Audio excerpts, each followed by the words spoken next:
During the reign of the Roman Empire, a variety of punishments were employed to maintain order and deter individuals from committing crimes. Some of these punishments were particularly brutal and can be considered quite extreme by today's standards. In this video, we will explore the 10 most insane punishments used during the Roman Empire. In ancient Rome, the use of torture as a means of punishment was not uncommon. One particularly brutal method employed was known as crucifixion. This form of execution involved nailing or tying individuals to a wooden cross and leaving them to die slowly.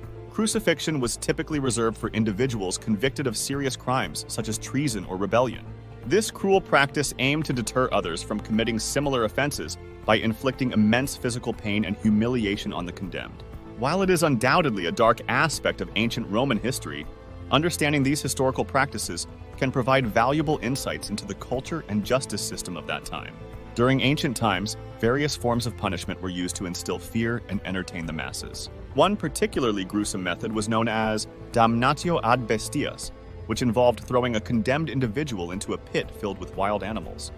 This practice was popular in ancient Rome as a form of public execution and entertainment.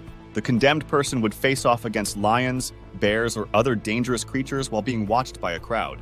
This brutal spectacle aimed to showcase the power of the ruling class while simultaneously providing amusement for the spectators. During ancient times, societies had unique ways of dealing with individuals who committed acts of treason or plotted against the ruling empire. One such method was the practice known as damnatio memoriae. This term, originating from Latin, literally translates to condemnation of memory. It involved a deliberate effort to erase any trace of these individuals from historical records and public memory.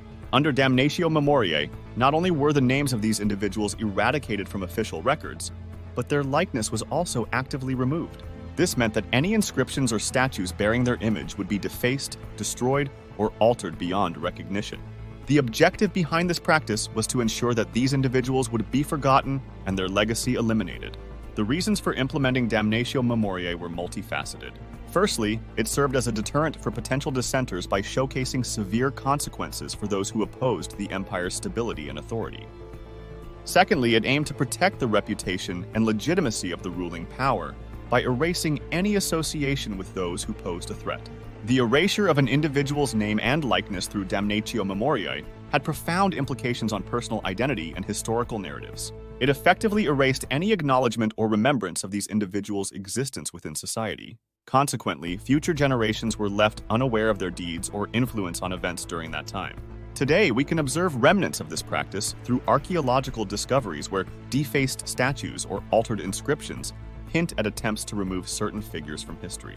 Damnatio memoriae serves as a reminder of how societies in antiquity dealt with traitors and conspirators by strategically manipulating collective memory for political purposes.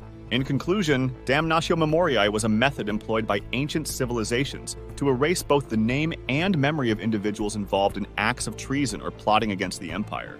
By removing inscriptions and statues bearing their likeness, societies aimed to deter dissenters while protecting their own reputation and authority. This practice sheds light on the intricate dynamics between power, memory, and historical narratives in ancient societies. Scourging, a historically cruel form of punishment, involved the use of a multi-tailed whip called a flagrum. This brutal act was inflicted upon offenders who were stripped naked and subjected to repeated lashings. The severity of scourging often led to severe injuries or, in some extreme cases, even death. This form of punishment was employed in various societies throughout history as a means of inflicting both physical and psychological pain on individuals deemed guilty of committing crimes. The enduring legacy of scourging serves as a reminder of the brutal methods employed in ancient justice systems and highlights the importance of understanding the evolution and reforms that have shaped modern penal systems. In cases where theft occurred, thieves could face having their hands amputated as punishment. This served both as retribution for their crime and as a deterrent for others considering similar actions. Slavery played a significant role in Roman society, shaping various aspects of their culture and economy. Within this system, slaves were considered property rather than individuals with rights. In cases where slaves committed crimes, the Romans employed various forms of punishment to maintain order and reinforce the hierarchy. One notable method of punishment involved branding slaves with hot irons. This brutal practice aimed to permanently mark them as criminals, serving as a visible reminder of their transgressions and deterring others from committing similar acts. The branding process typically involved heating an iron rod and applying it directly to the slave's skin, leaving behind a distinctive scar or mark. Branding served multiple purposes within Roman society. Firstly, it functioned as a form of identification, enabling authorities and owners to easily recognize individuals who had committed crimes or attempted to escape. Additionally, branding symbolized the loss of personal freedom for the slave. They were forever marked as an outcast within society. It is important to note that while branding was employed as a method of punishment in Roman times, attitudes towards slavery have evolved significantly over centuries. Today, we recognize slavery as a grave violation of human rights and condemn any form of physical or psychological harm inflicted upon individuals. By understanding the historical context surrounding slavery in ancient Rome and its associated punishments such as branding, we can gain insight into the complexities of this institution and appreciate how societal values have evolved over time. During the Roman era, psychological torture techniques were not limited to physical punishment alone. One such method employed by the Romans was known as exposure. Offenders would be publicly tied up in busy places where they would be subjected to ridicule and humiliation from passers-by. This form of psychological torture aimed to shame and degrade the individual, serving as a deterrent for others who may consider committing similar offenses. The use of exposure as a punishment highlights the Romans' understanding of the power of public humiliation in deterring crime and enforcing social order. During the Roman Empire, crimes related to adultery were met with severe consequences. Women found guilty of adultery could face a punishment known as stuprum, which involved public humiliation and sexual acts. This form of punishment aimed to shame and degrade the individuals involved as a deterrent to others. The severity of these punishments highlights the strict moral code and societal norms surrounding fidelity during that time period in Roman society.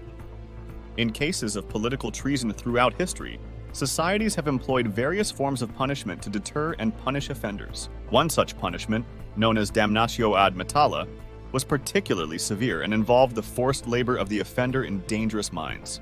The term damnatio ad metalla originates from ancient Rome, where it was used as a punishment for individuals convicted of crimes against the state or acts of treason. These offenders were sentenced to work in mines, which were notorious for their harsh conditions and perilous nature. Forced to endure backbreaking labor in hazardous environments, those subjected to damnatio ad metalla faced significant physical risks. The mines were often characterized by cramped spaces, poor ventilation, and exposure to toxic substances such as heavy metals. As a result, workers frequently suffered from respiratory problems, injuries caused by cave-ins or equipment accidents, and long-term health issues. Furthermore, the mortality rate among those working in these mines was alarmingly high. The combination of grueling labor conditions and lack of adequate medical care meant that many individuals sentenced to damnatio ad metalla experienced an early death. This form of punishment served multiple purposes for ancient societies. Not only did it provide a means of retribution against those deemed traitors, but also acted as a deterrent for potential future offenders. The prospect of facing such arduous conditions likely discouraged individuals from engaging in acts that could be interpreted as treasonous. It is important to note that damnatio ad metalla was not unique to ancient Rome.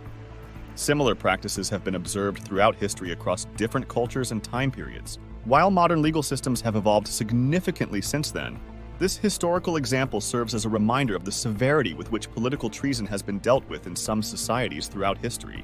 In ancient times, societies had harsh punishments for those who committed heinous crimes, one of which was patricide, the act of killing one's own father. The punishment for this crime was known as parricide.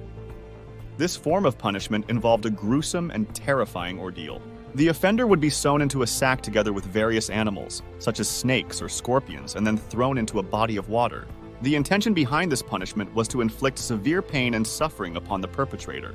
By combining the fear of drowning with the added danger of venomous creatures, it created an exceptionally cruel fate. This form of execution aimed to serve as a deterrent against committing such an egregious act. It is important to note that this practice belongs to a different era and reflects the values and beliefs prevalent at that time.